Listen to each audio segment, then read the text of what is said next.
우리 찬송가 327장입니다. 327장. 주님 주실 화평 믿음 얻기 위해 너는 정성껏 기도했나. 327장 찬송입니다. 주님 주실 화평 믿음 얻기 위해 너는 정성껏 기도했나.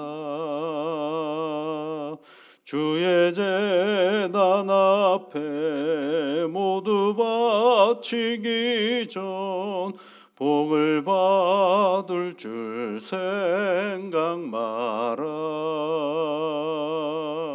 주의 제단에 산제사 드린 후에 주 내 맘을 주장하니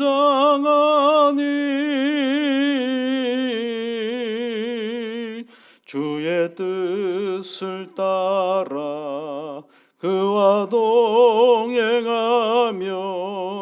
영생 복락을 누리겠네. 주의 밝은 빛에 항상 활동하며 선한 사업을 힘쓰겠나. 자유 얻으려면 주의 뜻을 따라 너의 모든 것 희생하라. 주의 제단에 산제사 드린 후에 주 내 맘을 주장하니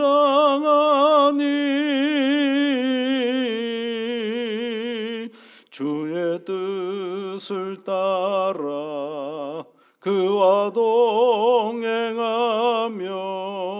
영생 복락을 누리겠네. 주의 제단 앞에 모두 바친 후에 주와 온전히 사귀겠네. 주님 주신 기쁨 또한 그의 사랑 어찌 말로 다 형용하랴. 주의 제단에 산제사 드린 후에 주 내 맘을 주장하니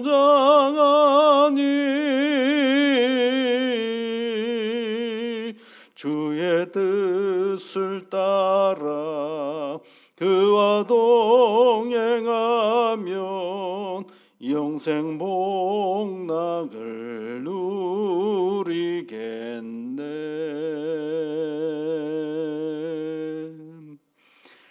거룩하신 아버지 하나님, 오늘도 우리에게 새날을 주셔서 감사를 드립니다. 하나님을 기억하고 기도하는 자리로 저희들을 불러주셔서 이 시간 하나님 앞에 간구하오니 사랑하는 우리 성도들이 하나님 앞에 간구할 때마다 우리 하나님 하늘 문을 여시고 크고 놀라운 은혜와 복으로 채워 주시옵소서. 하나님 무엇보다도 우리가 세상을 살아가면서 우리에게 주신 이 나라를 위하여 기도하는 시간을 갖게 해 주시옵소서. 안전한 나라, 평안한 나라, 그리고 모두가 애쓰고 수고할 때마다 사는 기쁨이 있는 그런 대한민국이 되게 이끌어 주시옵소서. 분단되어 살아온 시간이 꽤 오래입니다. 여전히 안보적인 위협이 있는 그런 나라임에도 불구하고 여기까지 평안하도록 이끌어 주신 것 감사 또 감사를 드립니다. 존귀하신 아버지 하나님, 이 나라가 무엇보다도 세상의 모든 나라들 위해 모범이 되어서 어렵고 곤고한 시간들을 잘 극복하여 이런 번영을 누리고 있음을 세계 만방에 알리고 덕을 나누어주는 복된 나라가 되게 은혜를 내려 주시옵소서. 여전히 세상 속에는 어렵고 힘든 나라들이 참 많은데 하나님, 대한민국이 하나의 모범이 되어서 모든 살아가는 어렵고 힘든 나라들이 희망을 갖게 하는 기준점이 되어줄 수 있도록 하나님 돌보아 주시옵소서. 여전히 이 땅에는 해결해야 할 인생의 문제들이 참 많습니다. 정치, 경제, 사회, 문화 모든 면에서 하나님 아버지, 무엇보다도 사는 일들을 어렵게 하는 일이 없도록 주 성령께서 두루두루 감찰하시며 앞서서 이 나라를 이끌어가는 위정자들에게 지혜와 분별의 은혜와 절제의 소망을 허락하여 주심으로 말미암아 자신들이 가지고 있는 그런 모든 권력들이 당리당략과 자신의 이익에 멈춰서서 머물러 있는 것이 아니라 공공의 이익을 위하여 쓰임 받을 수 있는 그러한 힘들이 되어 줄 수 있도록 우리 하나님께서 함께하여 주시옵소서. 그렇게 사용하지 아니하면 하나님은 그 힘을 반드시 빼앗아 버리시는 분인 것을 두려운 마음으로 알고 깨달아 알아가는 위정자들이 되어 줄 수 있도록 이끌어 주시옵소서. 이 땅에 하나님을 믿는 믿음의 사람들이 참 많습니다. 교회들이 곳곳에 있습니다. 하나님 아버지, 이 새벽에 나라를 위하여 기도하는 교회들이 있사오니 주 성령께서 그것이 우리의 가장 큰 애국인 것을 잊어버리지 아니하도록 늘 교회와 이 나라가 평안하여 줄 수 있도록 하나님 도와 주시옵소서. 예수님 이름으로 기도드립니다. 아멘. 호세아서 12장 말씀입니다. 호세아서 12장 우리 함께 같이 읽겠습니다. 1절부터 14절까지입니다. 에브라임은 바람을 먹으며 동풍을 따라가서 종일토록 거짓과 포악을 더하여 아수르와 계약을 맺고 기름을 애굽에 보내도다. 여호와께서 유다와 논쟁하시고 야곱을 그 행실대로 벌하시며 그의 행위대로 그에게 보응하시리라. 야곱은 모태에서 그의 형의 발뒤꿈치를 잡았고 또 힘으로는 하나님과 겨루되 천사와 겨루어 이기고 울며 그에게 간구하였으며 하나님은 베델에서 그를 만나셨고 거기에서 우리에게 말씀하셨나이니 여호와는 만군의 하나님이시라. 여호와는 그를 기억하게 하는 이름이니라. 그런즉 너의 하나님께로 돌아와서 인애와 정의를 지키며 항상 너의 하나님을 바랄지어다. 그는 상인이라 손에 거짓 저울을 가지고 속이기를 좋아하는도다. 에브라임이 말하기를 나는 실로 부자라. 내가 재물을 얻었는데 내가 수고한 모든 것 중에서 죄라 할 만한 불의를 내게서 찾아낼 자 없으리라 하거니와 내가 애굽 땅에 있을 때부터 나는 내 하나님 여호와니라. 내가 너로 다시 장막에 거주하게 하기를 명절날에 하던 것 같게 하리라. 내가 여러 선지자에게 말하였고 이상을 많이 보였으며 선지자들을 통하여 비유를 베풀었노라. 길라앗은 불의한 것이냐? 과연 그러하다. 그들은 거짓되도다. 길갈에서는 무리가 수송아지로 제사를 드리며 그 제단은 밭이랑에 쌓인 돌무더기 같도다. 야곱 아람의 아들들로 도망하였으며 이스라엘이 아내를 얻기 위하여 사람을 섬기며 아내를 얻기 위하여 양을 쳤고 여호와께서는 한 선지자로 이스라엘을 애굽에서 인도하여 내셨고 이스라엘이 한 선지자로 보호받았거늘 에브라임의 경노하게 함이 극심하머니 그의 주께서 그의 피로 그 위에 머물게 있게 하시며 그의 수치를 그에게 돌리시리라. 아멘. 오늘 이야기는 계속 이어지는 똑같은 이야기인데요. 오늘 6절 말씀을 보시면 그런즉 너의 하나님께로 돌아와서 인애와 정의를 지키며 항상 너의 하나님을 바랄지니라. 이렇게 해서 권면하는 장면이 있고요. 14절 말씀을 보시면 에브라임의 경노하게 함이 극심하였으니 그의 주께서 그의 피로 그의 위에 머물러 있게 하시며 그의 수치를 그에게 돌리시리라. 이것은 심판을 얘기하시는 겁니다. 여러분, 하나님은요 심판이 우선이 아니십니다. 하나님은 권면이 항상 우선이죠. 기다리고 또 기다리라. 여기서 보면 하나님을 바랄지니라 이런 표현이 있죠. 하나님을 바랄지니라. 이게 무슨 얘기냐면 기다리시는 하나님께 돌아가라라는 그런 권면의 내용입니다. 그러니까 우리가 꼭 기억해야 하는 것 중에 하나는 하나님은 기다리시는 분이시고 돌아오기를 하나님께서 오래전부터 기다리시는 분이시다라는 것을 성경은 우리에게 한번 얘기해 주는 거죠. 죄악 가운데 있는 이스라엘이 하나님은 원하시는 게 뭐예요? 돌아오기를 원하시는 거죠.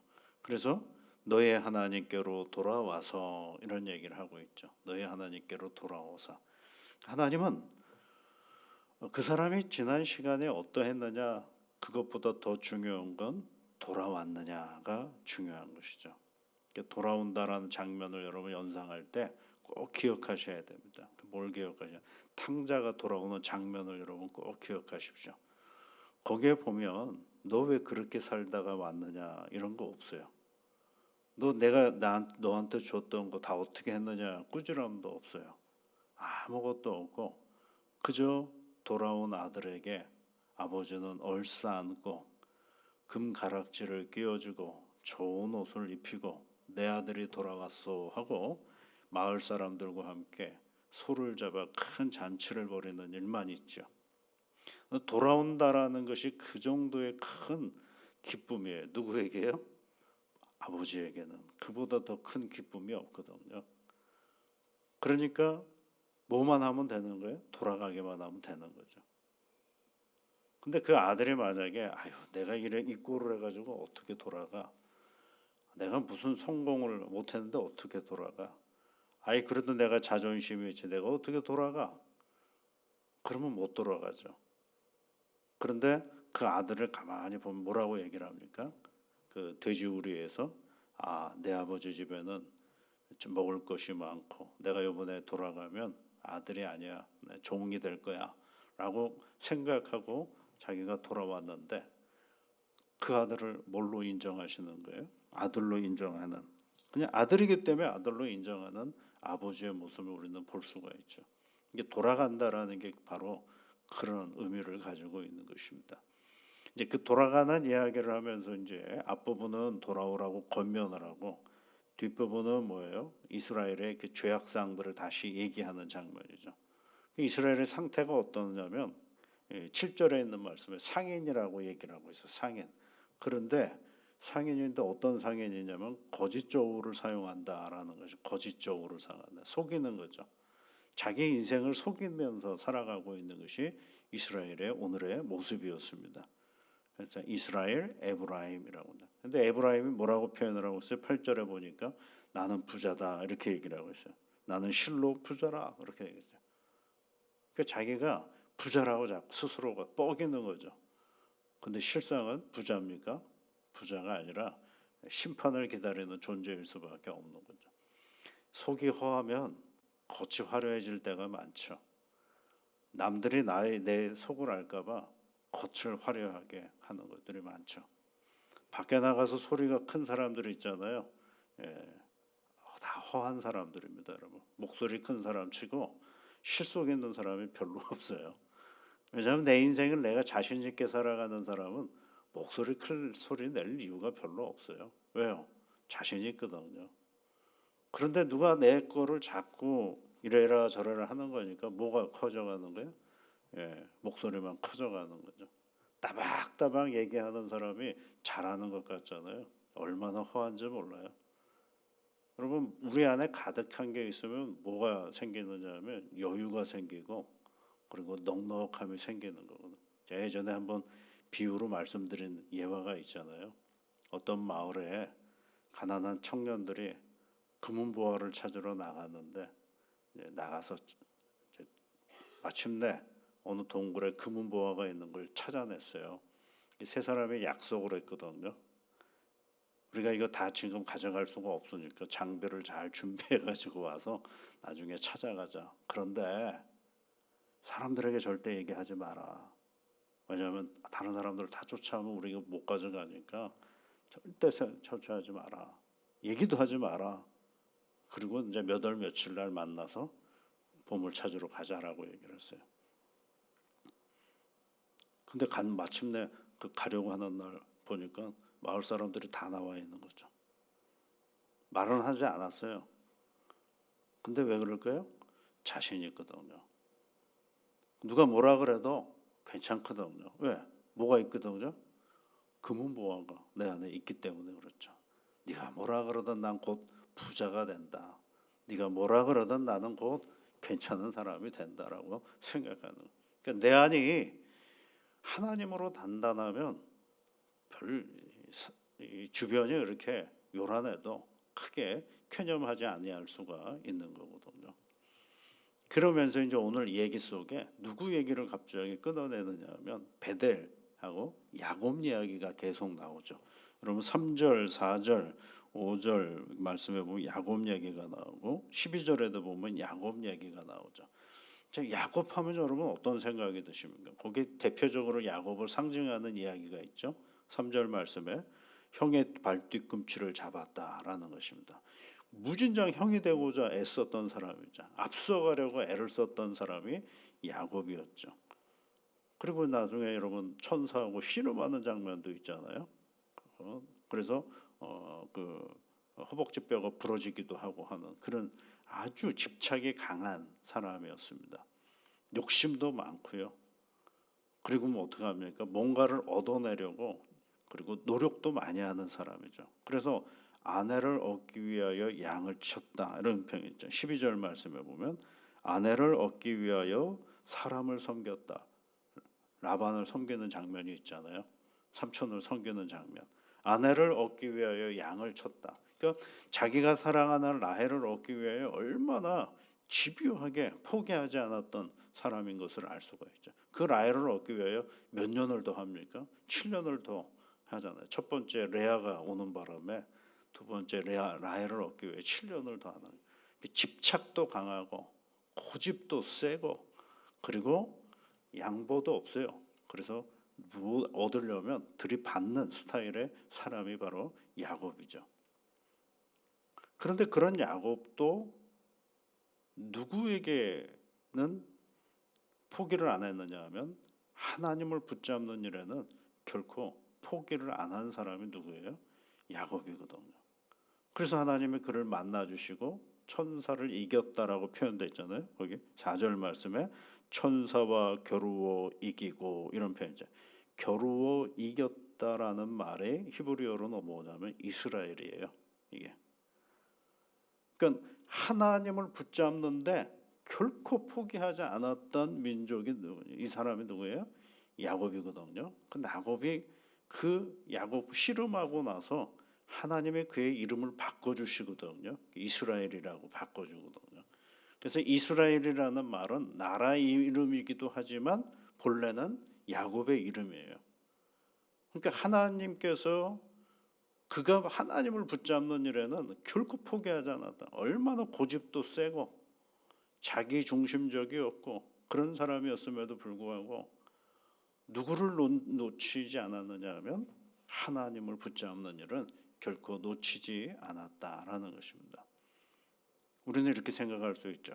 야곱이 아주 간교한 사람이야. 야곱은 아주 그냥 집착이 강한 사람이야. 라고 말할 수 있는데 그런 사람인 것을 모르지 않는데 하나님은 뭘 이뻐하셨느냐 하면 하나님을 붙잡는 것을 그렇게 이뻐하시는 분이 계시죠. 우리는 이렇게 생각하거든요. 누군가가 하나님에게로 돌아오면 그 자체를 즐거워하고 고마워하고 참 잘 왔다라고 해야 되는데 옛날 생각을 하는 거죠. 만약에 우리 교회에 우리가 동네에서 오래동 살던 분이 교회로 오면 저 사람이 옛날에 어떠했어. 이거에 멈춰서 있을 때가 많잖아요. 하나님은 거기에 멈춰서 계시지는 않습니다. 중요한 건 뭐예요? 나를 따르고 나를 붙잡는 그 사람이 정말 하나님과 함께하는 사람이라는 사실을 우리는 말씀해주고 있는 것입니다. 우리는 다 다르지 않습니까, 여러분? 하나님을 따라가는 방향이 다 달라요. 그런데 정말 중요한 건 뭐냐면 하나님과 오늘도 다른 성품을 가지고 있음에도 불구하고 하나님과 함께 살아가는 일에 중심을 잡고 잃어버리지 않는 것, 그것을 생각하고 있는 것이죠. 그래서 오늘 호세아는 얘기하는 거예요. 그런즉 너의 하나님께로 돌아와서 이렇게 되어 있죠. 그런즉 너의 하나님께로 돌아와서 야곱이 그런 사람이었는데 하나님께 늘 붙잡힌 바 된 것처럼 너도 오늘 하나님께로 돌아오라라고 권면하고 있는 것입니다. 여러분 하나님 앞에 늘 더 가까이 가셔야 됩니다. 우리 인생에서 제일 잘하는 게 뭐예요? 하나님께로 가까이 가는 거죠. 베델과 베다웬 얘기를 했잖아요, 여러분. 베델이 뭐였습니까? 이제 아버지 집에서 그 에서가 야곱을 막 죽인다 그러니까 도망가야 되지 않겠습니까?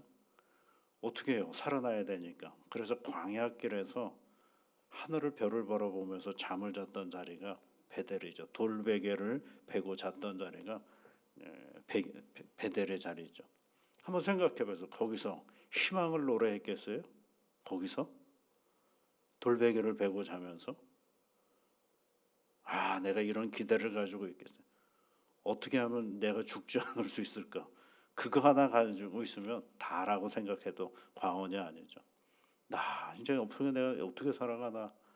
아버지 집 떠나가지고 이거 뭐 하면서 살아야 되나?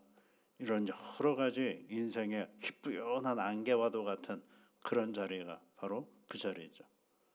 근데 그때 이제 하늘 사다리를 경험하게 되고 하나님의 너를 붙잡겠다라는 말씀을 듣게 되죠. 그리고 나서 그 아무 의미 없는 돌덩어리 하나가 뭐가 되는 거예요? 하나님의 집이 돼 버리는 것이죠. 그걸 세우고 거기 그 이름을 벳엘이라고 얘기를 하는 것입니다. 근데 이스라엘은 어떻게 했어요? 그 베델 위에 세워진 하나님의 나라가 바로 이스라엘, 북이스라엘인데 그 북이스라엘의 베델이라는 곳에다가 뭐를 얘기하는 거예요? 하나님을 떠나버린 자리가 돼버리는 거죠. 그것은 뭐가 되는 거? 곧 베다웬이 되는. 아웬이라는 게 뭐래요? 공허, 허무, 빈 것, 아무것도 아닌 그런 존재가 아웬이라는 단어라고 그랬어요. 그래서 벳아웬이라는 게 뭐예요? 베델이라는 곳을 공허한 자리로 바꿔버렸다라는 것입니다. 누구를 떠나서 하나님을 떠나고 나면 그 자리가 바로 공허한 겁니다. 우리 인생도 그렇습니다, 여러분. 사람들은 착각하는 게 있어요. 오래 살고 돈이 많고 자손이 잘 되면 복이라고 생각을 합니다. 근데 정말 그럴까요? 그러면서 거기서 공허를 느끼는 사람들이 꽤 많아요. 왜? 그것이 지향하는 바가 무엇인지를 잃어버려 버리면 의미가 없어져 버리는 것들이거든요. 그것의 가치를 제대로 세워내지 못하면 다 의미가 없는 것들이 되어버리고 마는 것입니다. 그런데 그 의미와 가치를 누구에게서 찾아야 되느냐? 나에게서 없어요. 누구에게 있느냐? 하나님에게서 있거든요. 그래서 우리가 하나님을 다 붙잡고 그분하고 함께 살면 하나님의 은혜와 복을 누리면 오늘 내 인생이 자유로워지는 거예요. 여러분 시간이 예수 믿고요. 시간이 오래되면 오래될수록 자유로워지셔야 됩니다. 정말 자유로우셔야 됩니다. 세상의 굴레에 너무 눈치 볼 것도 없어요. 그분하고 나와 함께 살면 오늘은 너무 자유로워지는 것입니다. 그래야 내가 살면 하루를 살더라도 그것이 얼마나 복되고 가치 있는 삶이겠습니까? 누가 뭐라 그래도 너무 쾌념하지 마십시오. 그저 내 하나님과 함께 한 걸음 한 걸음 신앙의 길을 걸어가다 보면 그것에서 참된 자유를 누리면서 살아가면 그것으로 족한 것입니다. 그래서 오늘도 여러분을 바라보는 시각들이 굉장히 많습니다. 나를 바라보는 다양한 시각들이 있습니다. 너무 쾌념하지 마십시오. 우리가 가지고 있는 일상의 자유, 도덕성과 윤리를만 잘 갖추면서 내게 주어진 이 삶의 자리를 아주 만끽하며 누리면서 살아가는 그런 복된 새날이 되시기를 주의 이름으로 축복합니다. 같이 기도하겠습니다. 하늘에 계신 우리 아버지, 아버지의 이름을 거룩하게 하시며 아버지의 나라가 오게 하시며 아버지의 뜻이 하늘에서와 같이 땅에서도 이루어지게 하소서. 오늘 우리에게 일용할 양식을 주시고 우리가 우리에게 잘못한 사람을 용서하여 준 것 같이 우리 죄를 용서하여 주시고 우리를 시험에 빠지지 않게 하시고 악에서 구하소서. 나라와 권능과 영광이 영원히 아버지의 것입니다. 아멘.